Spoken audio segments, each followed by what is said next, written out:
What's up, everyone? This is the Go Long Podcast. Hope everybody is keeping up with the chaos because we're here at Hamburg Brewing Company in Hamburg, New York, and we both are frantically just, refreshing the old Bird app, trying to see what happened in the last 15 minutes to get our next beer. You said chaos. I thought you were talking about March Madness. There's college basketball being played right now. I think St. Mary's might be beating Indiana a little bit, which puts me in a good mood. But anyway, yes, there is chaos in football too.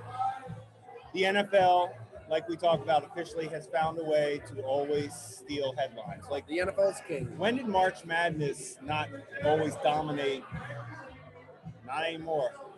Even for all of us, this we're going to talk about, but this Davante Adams thing has me confused, but also has me enjoying a very, very sneaky. You got the Irish Red. St. Patty's Day. I had an Irish Red for lunch today. I brought my family to Hamburg for a great lunch. We sat outside. You can't get enough. We were outside in the sun, which, as we know in Buffalo, is we got to cherish. We've had a long couple months. Felt good today. So, and then the Adams news breaks. We've got a lot to get into. I thought that we were going to be talking about Von Miller and the Bills for a while. That's old news. It feels like it was months ago. Baker Mayfield and the Cleveland Browns. We absolutely will get into that. Which you and your you've picked some interesting quarterbacks to dive into that are Baker and I wouldn't say I'm dying on the hill, no, but I'm diving into. Right, but I'm definitely on the hill. If I'm not dying on it. I'm on it. It's strange. We'll get into it later in the podcast, but how the Cleveland Browns front office, which has some really good people running that team. People I would trust. I don't care what they say at a podium. Their actions are speaking pretty loudly. Chris Mortensen's report saying that they want a quote-unquote adult at quarterback while they're pursuing a quarterback who is facing 22 civil suits for sexual misconduct, including things that are even hard to verbalize on this show. An odd timing for that. Tough. That's a tough topic. But it's a complicated issue. So we'll get into all things Baker and the Browns. But let's start at the top with the news of, as of 9:15 on Thursday night here. Davante Adams. I think that everybody was stunned, Jim, that he would play for any team other than Green Bay. When Aaron Rodgers decides to be a Green Bay Packer, the safe assumption is that Russ Ball, Brian Gutekunst, they're working those numbers and they're figuring out a way to push salary cap hell to 20, 23, 20, 20, whatever, for Adams and Rodgers to be together for one more run. They're unbelievably close. They set all kinds of records together in Green Bay. They're probably the best tandem. One of the best tandems in the league. Maybe the best in team history. The team clearly is pushing the message that Aaron Rodgers knew that this was a possibility. A lot of the local media almost instantly tweeted that Aaron Rodgers knew that this could happen. He signed the contract anyways.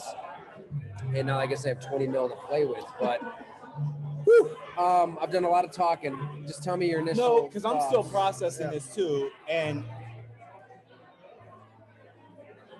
this, correct me if I'm wrong on how you view this, but Aaron Rodgers wanted paid. Didn't have anything to do with Davante Adams. It's not about the money, Jim. It's about the people. Or as Pat McAfee Which said, I'm fine with. Pat McAfee said it was a team-friendly deal, so I know what you're talking about. I know that part, whatever.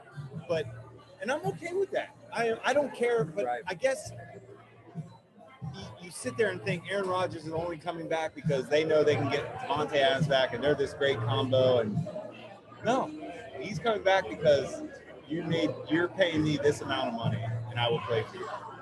Fair enough. If we're led to believe the reports, the Packers were willing to match what Adams, Las Vegas. But then, were Adams and Rodgers not tight? I think Rodgers and Adams are unbelievably tight. I think Adams is going back to Derek Carr, his college quarterback. They're tight. Maybe the desire to live in Las Vegas instead of Ashwaubenon. I'm good with that Wisconsin too. I'm good with that stuff. I guess I'm more curious about how it led to this. Maybe we all did. I just figured Rodgers signs, Adams is next. I just thought that was like I thought that was like the safest of safest way to think. Right. It was done.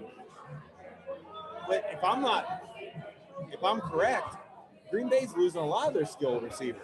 That's the thing. I mean, and it's not just Adams, right? And the report is $141.25 mil over 5 years for Ian Rappaport. That's an average of $28.25 mil a year. Aaron Rodgers said he did not want to be part of a rebuilding project. Now the Green Bay Packers are in absolute scramble mode at wide receiver. You've got, the decomposing remains of Randall Cobb. You've got Amari Rodgers, who didn't show too much. There's not a lot to play. Alan Lazard, who I like, he's a fighter, pound for pound. Who gives you, but you don't really have a number one. You don't really have a number two. Marquez Valdez-Scalen's a free agent. That's what I'm saying. Who's their receivers right now? They're going to have to sign. Don't tell me. Okay. So now let's go to Gutekunst, who we both like and respect. I don't see him. I know Brian enough to know he's prepared for everything. So he must have known this could happen. And you know what? And this goes back to everything we've always said. At the end of the day, as great as Davante Adams is, it's okay if we lose because we have Aaron. That's the key, and that's what we talk about with the Bills. And once you have the right guy, you don't panic when you lose guys because that guy is going to make everybody else better. They're going to find receiver. They have a plan. They'll figure it out. They just got some great draft capital. Now you're spinning your wheels if you use that first round pick on a receiver. I've always said that. Is that spinning your wheels? Like, okay, you lose Adams, but you're drafting one. You don't know if he's going to be as good as Adams. You're hoping in the first round, but that's spinning your wheels, right? Great for great. But the key is the quarterback. They kept the guy that gives them a chance to win a Super Bowl. And Adams, they know as long as they have Rodgers. Like if you had to pick one or the other, obviously you're picking Rodgers over Adams. I think there's a lot of mystery in Aaron Rodgers' contract still. Andrew Brandt is somebody that has been on top of everything. A former Packers exec. No doubt. He has insisted that this could be a one-year deal.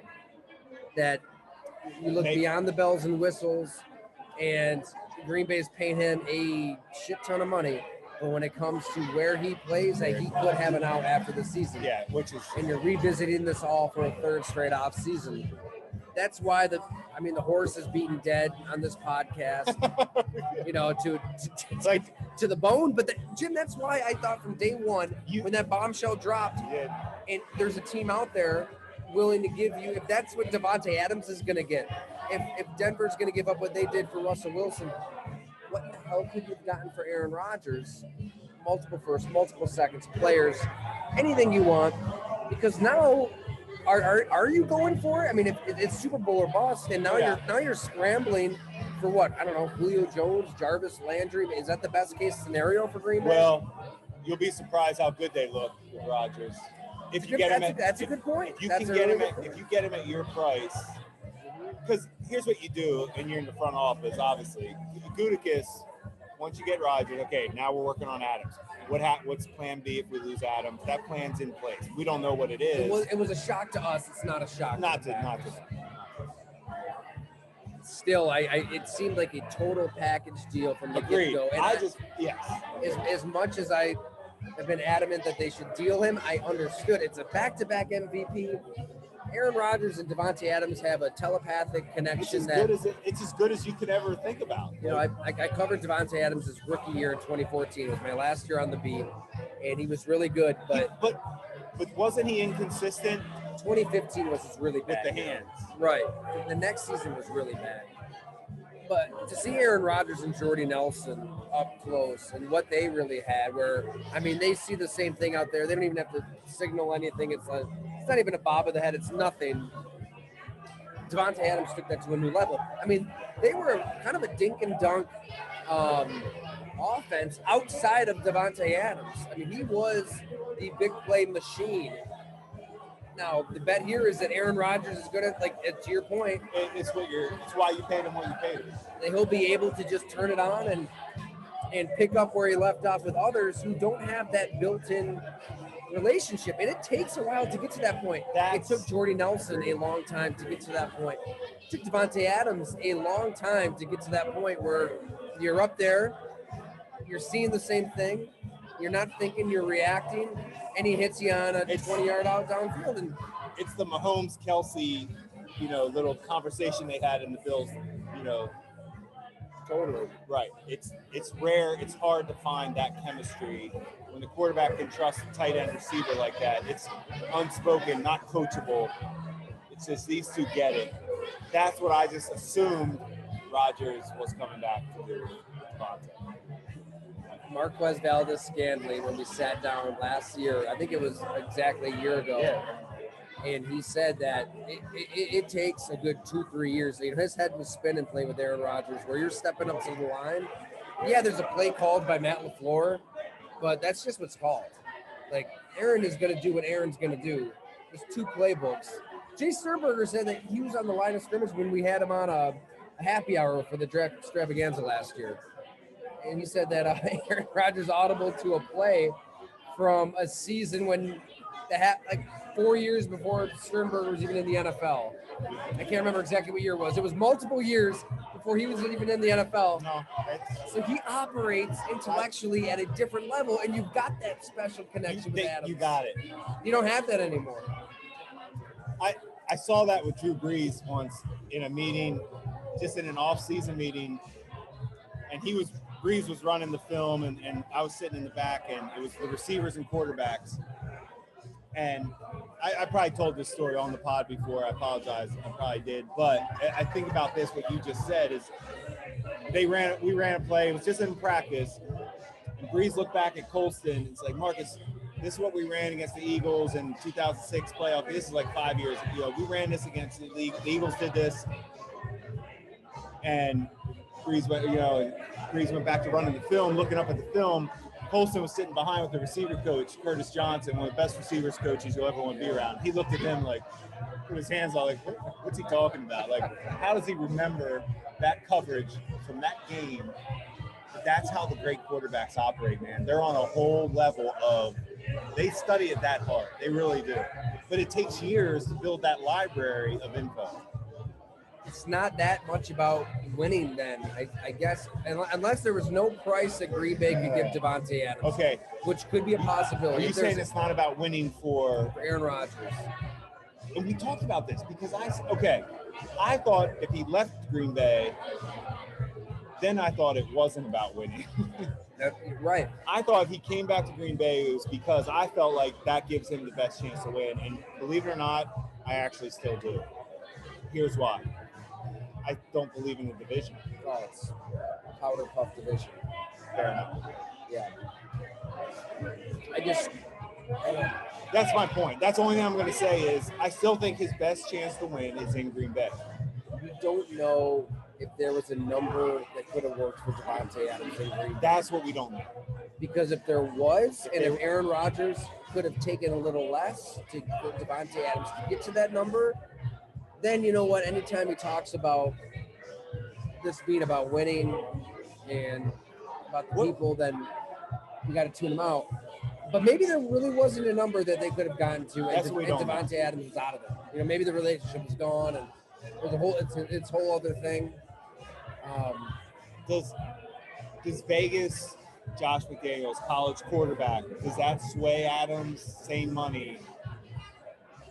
Does Adams not believe in what Green Bay's doing? But let me just blow your mind here, Jim. This is what we haven't even talked about. What if, Aaron Rodgers and Davante Adams are very close. What if he has that 1 year out, and it's already in Aaron Rodgers' mind? I'm going to Las Vegas next year. Wouldn't surprise anybody. It wouldn't surprise anybody, right? It wouldn't surprise anybody. It's closer to the West Coast for Rodgers. If he has an out in there, he puts up with it for a little bit longer. Or is Tom Brady going? He gets his money from Green Bay, he's squeezing him dry, and then he leaves. Does Vegas trading Carr to Tampa for Brady Josh McDaniel. Are we going all conspiracy, soap opera, NFL? There's nothing. Nothing will surprise anybody. There's nothing you can say that's too crazy. Nothing. There really isn't. I could see that scenario where Aaron Rodgers leaves for Vegas to be with Davante Adams. And I haven't even thought about that. I really haven't. That didn't enter my mind, but and he'd leave Green Bay with a lot of money to still pay him. Who knows? Who knows? I guess we'll find out this time next year. And honestly, Jim, it's exhausting. It's really exhausting, isn't it? Don't you hate it's NBA? It's the NBA. You know what I hate though, NBA. about on this side of it is. This is when I just want to. Don't you just want to? We both know Brian Gutekunst. I just want to call. Hey, Brian, look, we do a podcast. You're welcome anytime. Brian, we should chat. But you never know. Hey, Rogers found McAfee as his outlet. Right. Maybe Gutekunst is the go long. I'm thinking about this. I'll reach out to him. It won't happen. But anyway, it's St. Patty's Day. We got to think about good things. But anyway, he's the only one that can really tell us what's going on. Like he could tell. It's just there is somebody that can tell us everything. Just like I can tell you everything. Why the Bills, Shaq Lawson's back.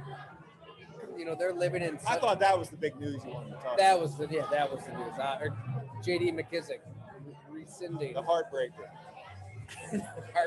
J.D. McKissick. You know, with Brian Gutekunst, though, I think that Mark Murphy, Matt LaFleur, there's Russ Ball. I like you threw Russ Ball in there earlier. Right. I saw him at the Senior Bowl. Good man. We used to work together at the Saints.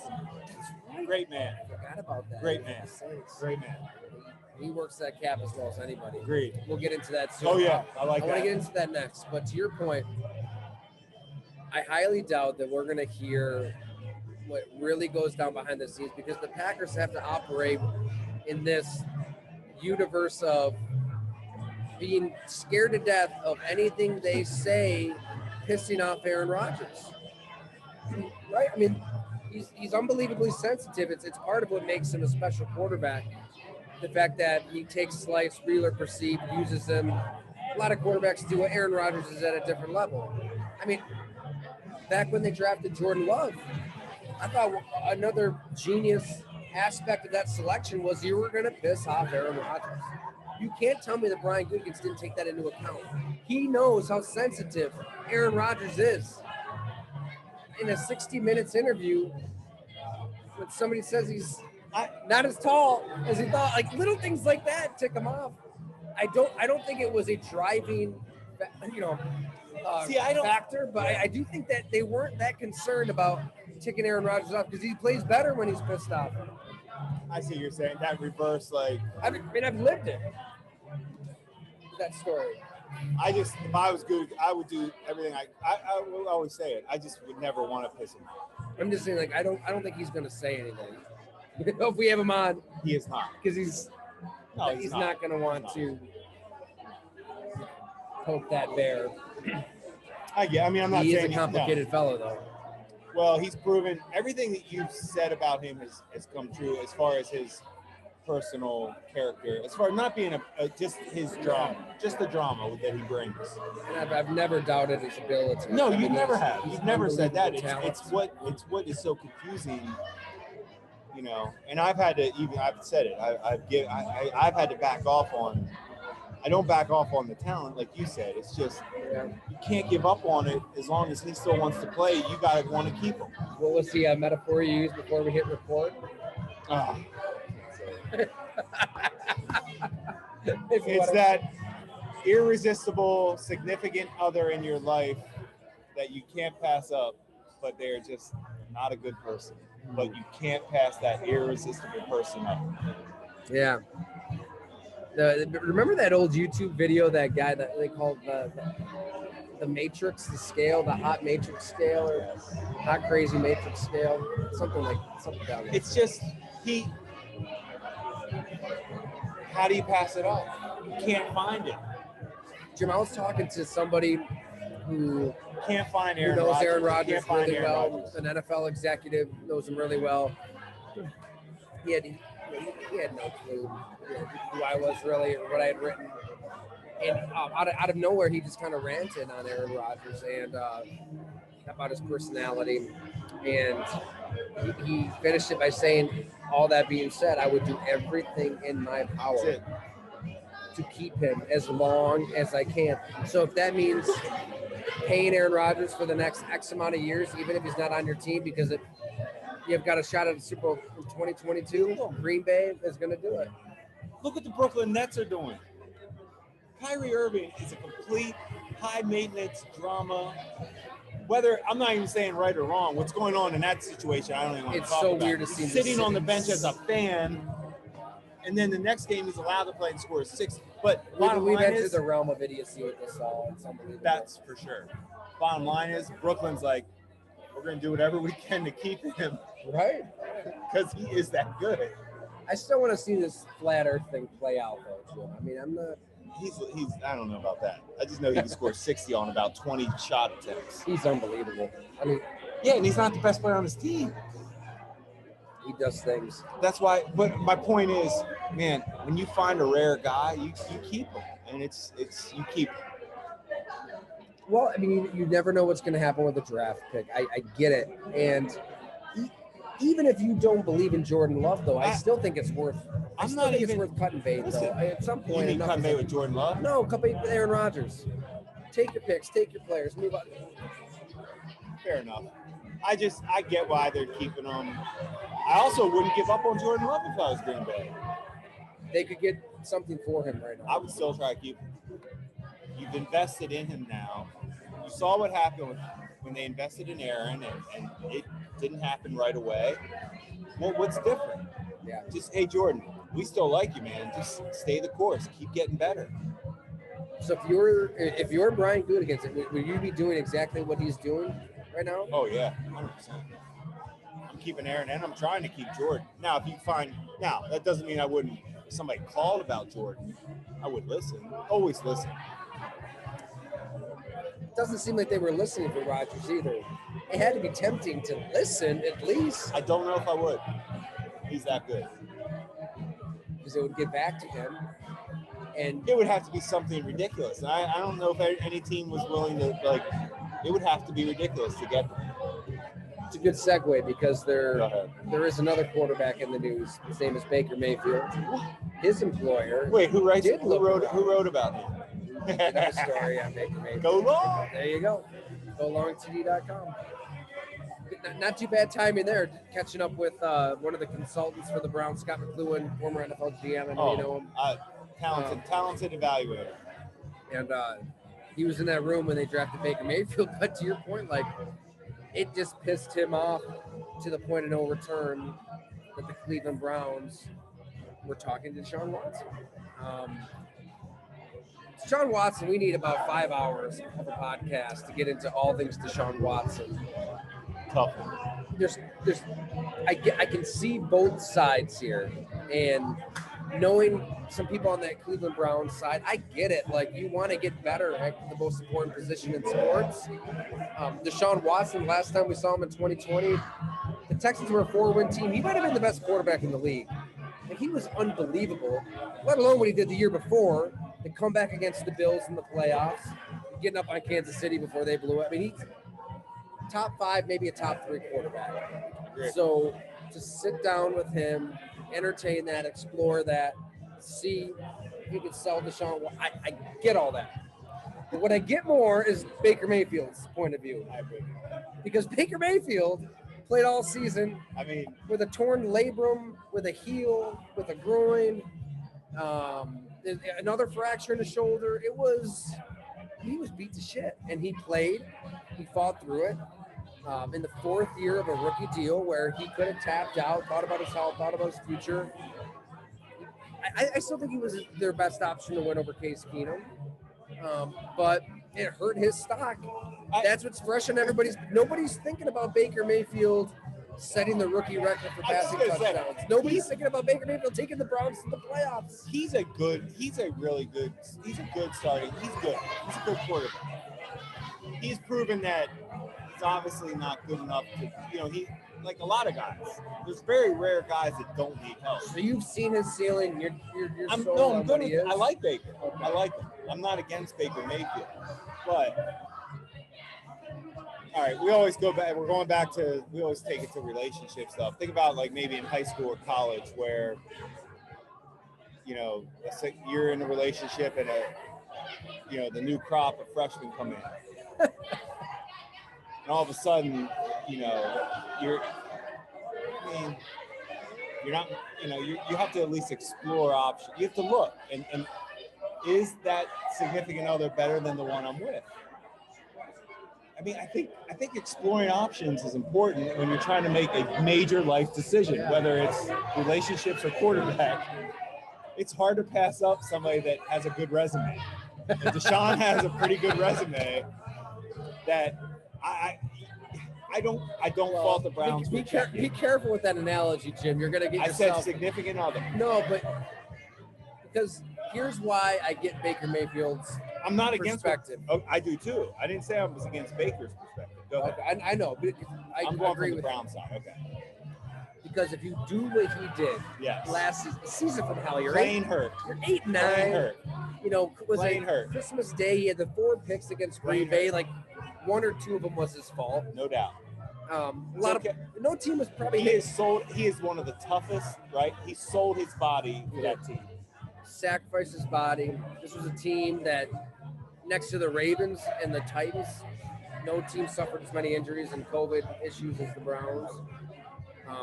And who are you entertaining? You're entertaining a Deshaun Watson. Now this is where it gets. Who is facing 22 civil suits. This is now you're getting into the tricky part.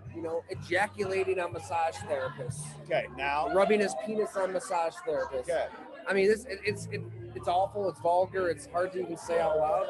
These are things he's being accused of, and criminal court. Okay, this is hard. Not guilty, right? So that's what opened the floodgates for the NFL teams. This is but really. He's still facing. He had 2 depositions the day he met with the Browns. So here's where we go with this, and this is the only example I can use is Roethlisberger, where I don't want to say too much. I know some stuff personally that he did to somebody I know. Okay. The Steelers found a way to get past everything that went down with him. Okay. And the separation of your job and your personal life is tricky with everything. And I don't have a right answer on this. I'm just saying, I'm trying to give trying to come back and see why. I don't have an answer other than, hey, the Steelers, they got through it with Roethlisberger because of what? His talent. Right or wrong, they stuck with a guy who did some horrible things. And I know he's done some horrible things personally to people I know. Is that right? Yeah. And let me take that back on. Well, no, I'm going to stay with it. It's horrible. But they stuck with him. And I don't know what else to say about it. I mean, that's the only example I can think of. And Deshaun is being clear. I don't know how to answer this because, yes, how do you say this is going to be the leader of our franchise? And that's right there. Well, where I would be particularly pissed off if I'm Baker Mayfield, though, is when Chris Mortson, ESPN, reports live on air that he talked to the Browns and they want a quote-unquote adult quarterback. So the adult that you're seeking is the quarterback accused of these things. So that's however you slice it, he's not. And at the very best, it's unbelievably disgusting and creepy. Well said. So when you take it to that level, well said.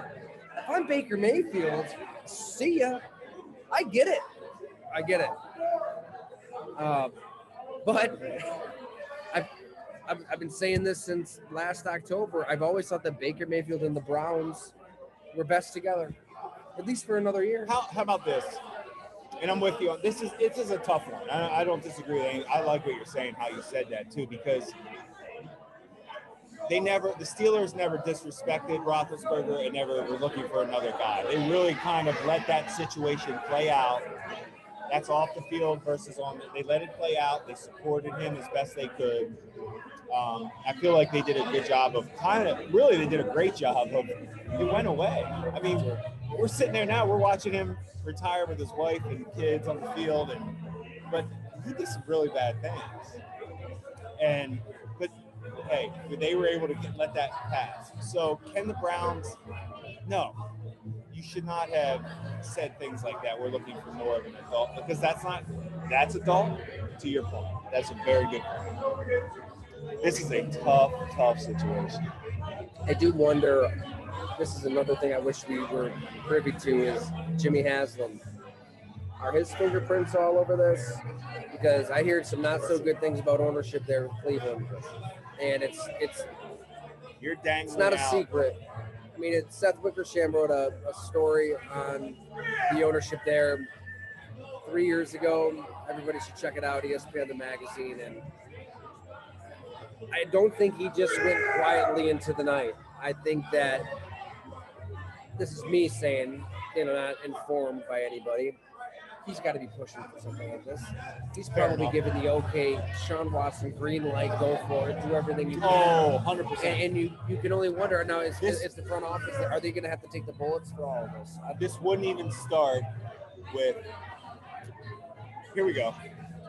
We saw a video of when we were doing our background checks. I forget if I said this story, but Mahomes in high school, and he just got married, and it makes me laugh because he married his high school girlfriend. When you do background checks, just like Aaron Rodgers. Well, you'd be amazed on what comes back on some of these in-depth background checks. We get back on Mahomes. There's a video of him. He was a sophomore or junior in high school. In the cafeteria at his high school, somebody took something on their phone, posted it. They're having fun at lunch, cafeteria lunch, like we all know in high school. And he gives a little slap to, I'm pretty sure it's his wife now, Brittany. Slaps her on the face. It wasn't a angry slap, but it was a slap. We showed the Papulas that just to make sure. We showed them that. I did not know about this. No, it's one of those. I never really talked about it. This is what comes back when you do background. It's insane what people dig on these guys, and it's a lot of money that costs to get these things. The owner wanted Patrick Mahomes. Well, we wanted to make sure that, like, we just say, hey, look, and it was. Listen, it was fine.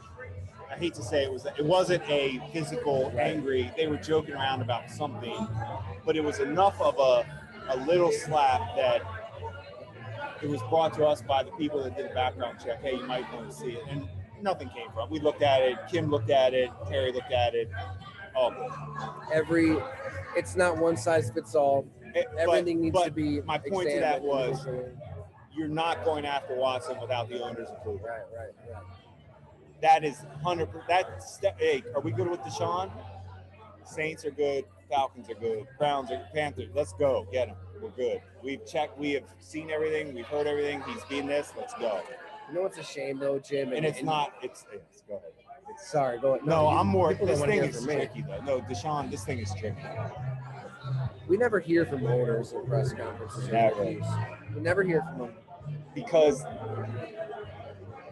it would be awkward.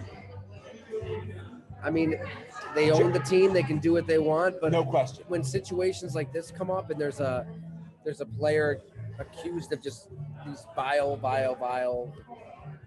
things, and I barely even mentioned the worst things he's accused of, and that a team is willing to throw themselves into that situation. It's not the owner that you hear from justifying why the team is doing this. It's GMs, it's coaches. Right.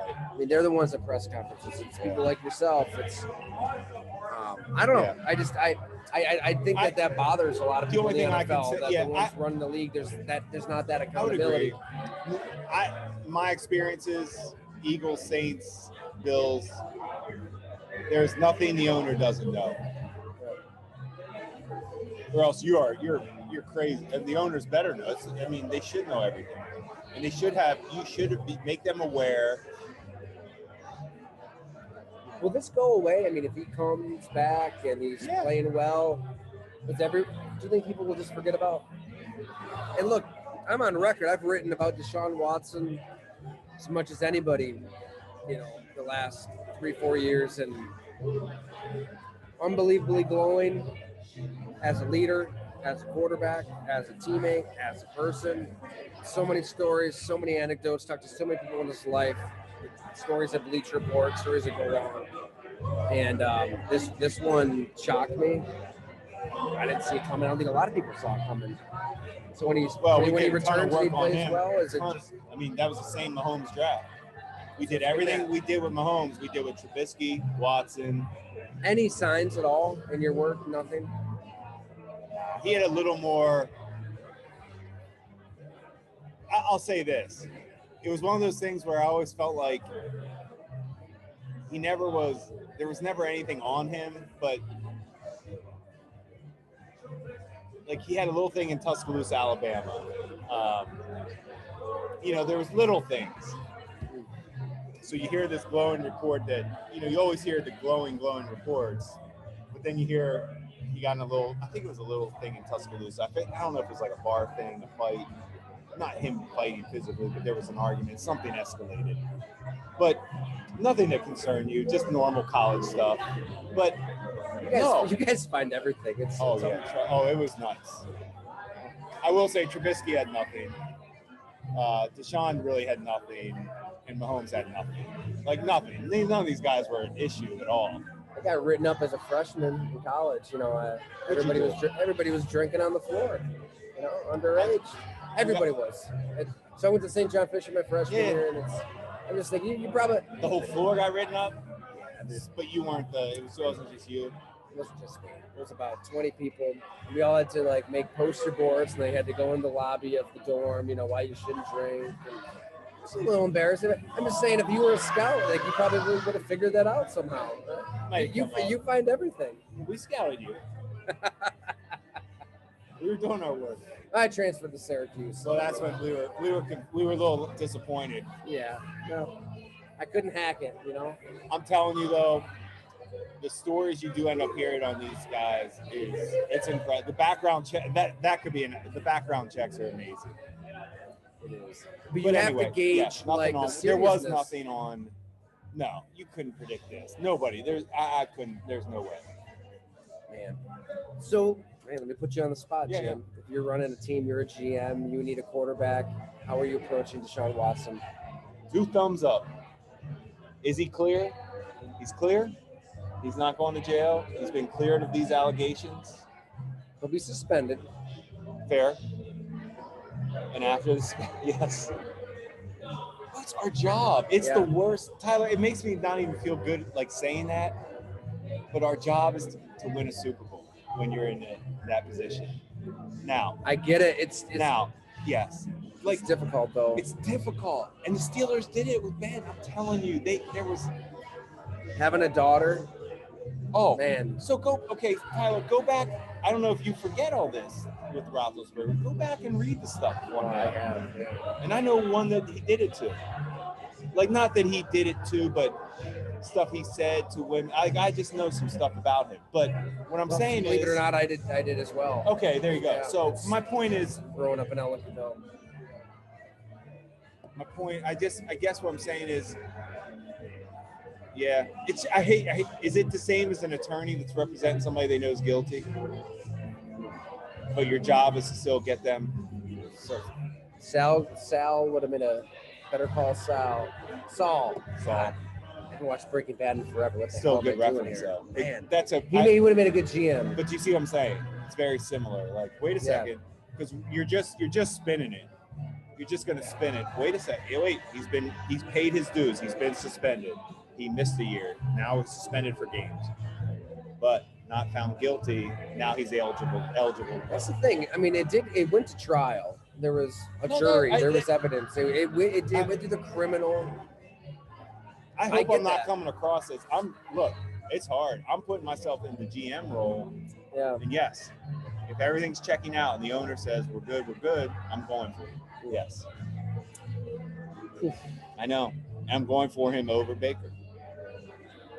the Bills signed Von Miller too, dude. It feels like it was ages ago. Yeah, great. Edge rusher, great. Just keep Josh happy, you're good to go. Right. Yeah, Josh happy and healthy. I said when you get the franchise quarterbacks like your son or daughter, happy, healthy, let's go. He's number one on Number that one pecking priority. order. Everybody else, come on. If we can fit you in, we'll fit you in. Von Miller said, or his camp said to Albert Breer immediately after the signing, like, Josh Allen's a big reason he went to Buffalo. Yes, that's what happens. That's why we wrote. No doubt. Starts with the quarterback. No Find doubt. the quarterback. That is the done. lens you must look through Done. now. If you're the Buffalo Bills. The Bills are one of however many, maybe 6 or 7 quarterbacks. The Bills are one of them now that can win a Super Bowl. Honestly, I didn't really watch Von Miller. It's close. I haven't studied him this enough. Past year. I saw the flashes. It seemed like he was still making some game-changing The plays. Bills have done their. I haven't studied him enough to comment on it. I'm sure he has enough left in his tank. Right.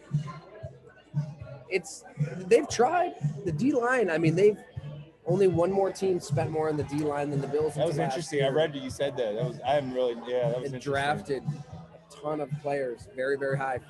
4 in the last 3 years in the first 2 rounds. So they've tried. I mean, and I give them, at least they're trying again this offseason. I love that they put a priority on that. I agree with that. I 100%. I love admit mistakes, but keep trying. Keep trying, because that is after quarterback.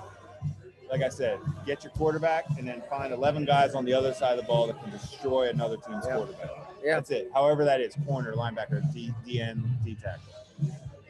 Safety, whatever totally it is. Get it. Yeah. Affect the other team's quarterback. That's how we used to say it. Does that guy affect the other team's quarterback? Chandler Jones or Von Miller? You know what's funny? I would probably Chandler Jones amazes me.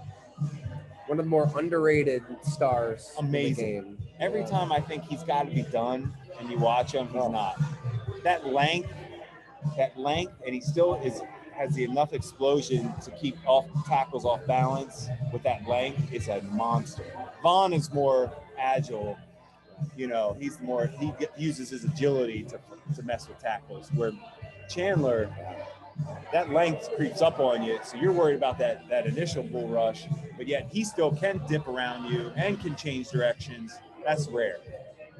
You just hope that agility, I mean, when you're 33, going on 34, how long can you rely on that as your do they have enough part? Rotational where he's always fresh? And right. Because I don't care what he makes, and I don't care what his numbers are. If his sacks come in important times and important games, nobody cares, right? That's when offensive linemen are worn down after 60, 70 snaps. And all of a sudden, now we got Vaughn coming in fresh. Good point. That's why you drafted Gregory Rousseau, Boogie Basham, Ed Oliver inside. They brought back Shaq Lawson. Shaq Lawson. I mean, he plays hard. Yeah. You know what you're getting with Shaq. When he's fresh, Shaq's a good defensive end. He's never been the greatest physical specimen, like in shape, and he's not going to beat you with agility. He's a straight ahead, explosive, strong, and he's straight line fast. But he How did plays that hard. draft go down when you guys? No, Shaq. We all like Shaq. Yeah, everybody's on board with Shaq. Yep. Everybody's on board with Shaq. Because remember, I was at the Buffalo News at the time. I think we all criticized you guys when the shoulder came out, right? We knew about it. It was just a matter of when you do the surgery, and that was the only hang-up. And once again, everybody was included on that. Terry and Kim knew about it. Everybody knew what was up there. It was all known. That's starting to look like, it was. I don't know if it was maybe not a good pick, probably but not nearly as bad as. When you look back on it, Shaq probably should have been a second, third round. Yeah, for sure.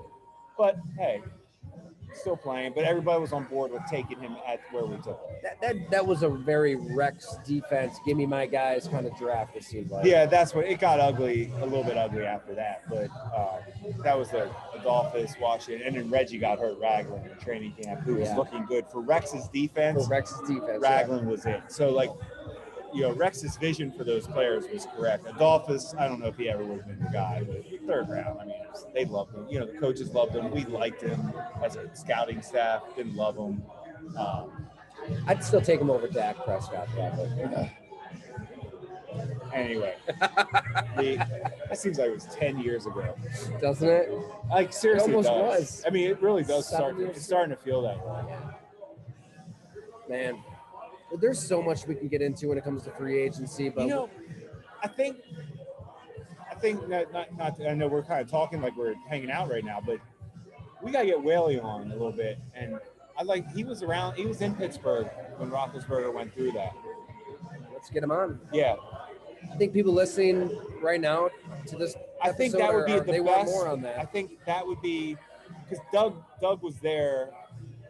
I was with the Saints at the time. But Doug was with Pittsburgh at the time when that went down. Okay. And I think that he would be a great guy to at least tell us how that was, handled to compare to Deshaun. It's absolutely relevant. It's what every Do you like team... how I just passed that off? See, I used to do this with all our bad picks too. That was Whaley's pick. Oh yeah. Yeah. So hey Doug, you got this. Hey, handle that. No. What fascinates me though is like people in charge of NFL teams, Jim, like you hear about how they sleep at the office, they're married to the job, they neglect their wives, they neglect their kids, they're watching film, they're just, I think you can almost become a cyborg, this robot that is just stripped of emotion, stripped of normal human reaction to some of the vile things that players do off the field. How much, you know what I mean? Like, so when you're making these decisions, we all assume these GMs and coaches are having the same kind of icky, gross feelings inside when we read some of these police reports or we hear some of these accusations. But maybe a lot of people running teams just don't really feel that because they're past the point of no return and just, I got to win. Anything to win. Nothing else matters. Transcribe everything you just said. Use that as your next article.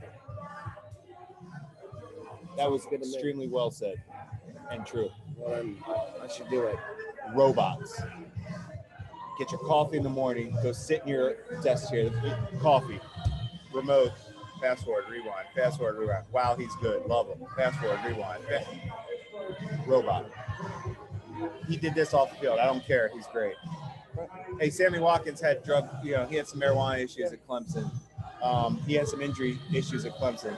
I just saw him catch a slant, take a shot catch a slant against Georgia, drilled the safety that tried to hit you. You hit him to the ground and then took it to the house. Oh, yeah, I'll take Sam. Man, would you say he gets hurt sometimes? I'm okay on that. And I get it. You're taking the background checks into account, but at the end of the day, it's in terms of a moral compass. That compass is busted most of the time. Man, when you see that talent, it's hard to pass it. It's kind of sad. Maybe having kids, having kids changes your perspective. I didn't have kids bit. when I was in that role. Now that I'm with you on that, but a lot of these guys do have kids. It doesn't matter. So they just don't see them. You still, once again, you hit your neck. You hit a good story. Yeah.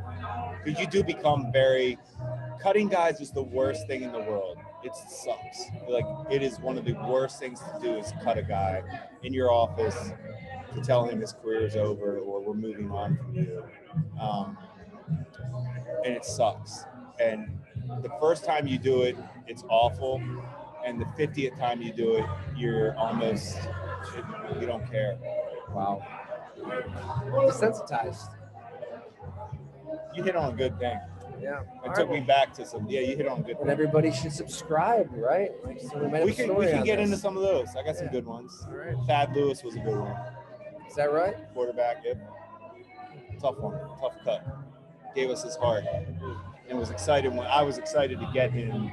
That was a guy we went through. That was when the whole EJ got hurt. We were trying to, and I remember coming to Doug and, hey, I like Thad Lewis. And Doug Washington liked him. Coaches Hackett liked him. And Marone liked him. And he comes in, gives us his heart, right? Thad Lewis, he went out there. I believe it was the Saints game. I don't know if I've seen a quarterback get hit harder than what he went through and all that. And he gives us, like we said, gives you everything. And a year later, it's like, you got to cut him. And it's like, that's a tough one, right? Tough. Doesn't even feel right. So yeah, to your point, you become desensitized. Or it's awful. It's awful. We're trying to we're trying to resensitize you, Jim. No, I'm good. I've been. You know what? I'm thinking about it and all this stuff, and it takes you back. But it's part of the job, and the players get over it, and it's just. some of the best, I mean, the best coach ever is as desensitized as it gets, right? Bill Belichick. I mean, he was ruthless. Second time I'm bringing up Seth Wickersham's name on the show, but everybody buy his book. It's Better to Be Feared. And I just finished it. It's unbelievable. I found that interesting title. Check it out. There's so many things that you'll learn. I never knew. I mean, when Teddy Bruschi had his stroke, I mean, we all remember that. I mean, but Bill Belichick didn't even really visit him. Yeah, it doesn't care. Kind of, a lot of things like that. It's horrible. It really is. That side of the business is the part you really don't even want to hear about it because it's not fun to talk about. It's really not. It's not even. You don't feel good about it. Like I don't feel good about myself talking about it. Like it's not like who am I to cut Thad Lewis? That guy went to Duke, balled out at Duke, fought for everything he earned in the NFL. And here I am, this director of personnel, cutting me. Like, didn't feel right. Somebody has to do it, though. But somebody has to do it. You've got to put the best team out there. Kyle Williams told me once in Buffalo, we had a young scouting assistant who didn't look like, I'm just gonna say he didn't play football, and you would know he didn't play football. You know, he loves football and study. He wanted to scout. And he is scouting right now, still in the NFL, but he never played football at a high level or anything. Kyle Williams came over to me one day and he said, "If you guys ever send him to be the guy that cuts me, I'm coming after you guys." Like, and basically saying, "Look, at least give me the respect of make it the head coach. You know, you make it like." I get when he said that. I get it. These guys are out there. They're out there on the practice field, right? They see everybody standing around, scouts and coaches. Everybody's evaluating them. They're like, "You're evaluating me?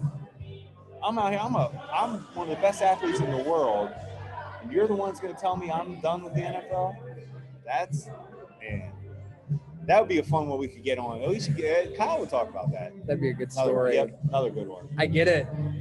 I mean, in a much lesser extent, you experience it in the media. I mean, these athletes that are running 4.4s. How many times they hear it? Well, you guys never played media. You guys never played against it. It's not your job to play football. You still know football. Right. You're telling stories. You're reporting. It's a different. You still know it, right? You still know football. It's just they don't want to hear it from. They want to hear it from the head coach or the GM. I mean, I would empathize with their arguments though sometimes. Like I got it.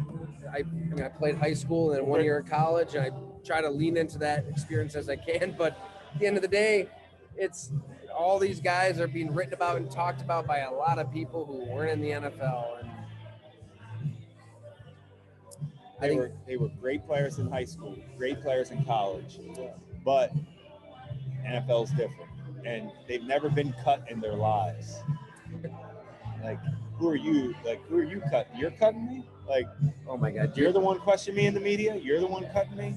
Same thing. It's very. I agree with you on that. Family Guy has become so incredible that you forget how good The Simpsons was. Do you remember the episode with Homer when he's Bart's coach? He's his youth football coach. No. He takes over as coach. He makes Bart the quarterback, even though Bart is terrible. But he put Bart right in. He goes, before that, he has everybody huddle up on the field. He goes, "All right, guys, it's time for the favorite part of the job, cuts." And he's just cutting people left and right. So he was making it like a fun thing. Which, it makes a mockery of, I mean, it's hard. But I get it. That would fit the Simpsons, South Park type thing where I get it, which is true. Like, it just, they make light of it, and it's true, but it's just like, not easy.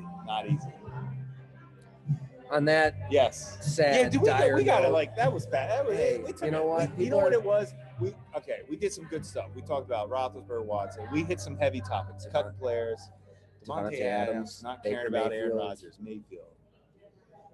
Should you stick with your junior and college girlfriend or boyfriend when the new crop comes in, or should you explore it? That's what would Jim Monas do in that situation? As a GM, you always explore. Explore doesn't mean you're cheating. You're exploring. You're exploring. just looking around. Explore. I'm exploring. I need to at least hear if Deshaun wants to come to Cleveland. At the expense of alienating a quarterback who's I giving think you everything. damn good, He tough. is damn good. He's tough. Who'd you take? Number Baker one Mayfield, Jimmy Garoppolo? Baker Mayfield. Oh, yeah, I don't think it's that close. You don't even think it's close? I think they're I've probably very. been hard on Jimmy Garoppolo. I think I'll they're give you very that. similar guys. That's why I asked you. I'm not saying right or wrong on who you take. I honestly, to be honest, I'm good flipping a coin. It's probably there. closer than I think It's closer maybe than you think. I put a lot. I feel like Garoppolo gets a little disrespect. I do think he has a ceiling and he's hit it. Yeah. I feel that way with Baker. I feel like he has a ceiling as well, but he's hit too. You know, and I'm not saying either ceiling is bad. I mean, Garoppolo played two Super Bowls. Yeah, that's all I'm saying. The guy has played some Super Bowls. Anyway. Beyond that, I mean, when people are listening to this, who knows? But Marcus Mariota, there's not a lot out there right now. Not a lot of options. The draft is weak. I think that Baker Mayfield has a market. I think he's in a position. 100%. I think he's in a position where he can ask for a trade if he's. I'm not saying he's not better than Garoppolo. I'm saying just in that same realm where they are. I think those guys are probably good starting quarterbacks that just aren't that top 10. You know, top 10. I think Baker You think Mayfield, he could be? if he's with Indianapolis, that's a You think he team could I be? would look at. Yeah. I would say Seattle? this. I feel like Garoppolo would be all right in Indy. What's so different about what they do compared to what San Fran does? Run the ball, defense. You know what? And we got to admit when we're wrong. Carson Wentz, I really thought that was a perfect I was hoping marriage. I was hoping for Carson, but it's enough.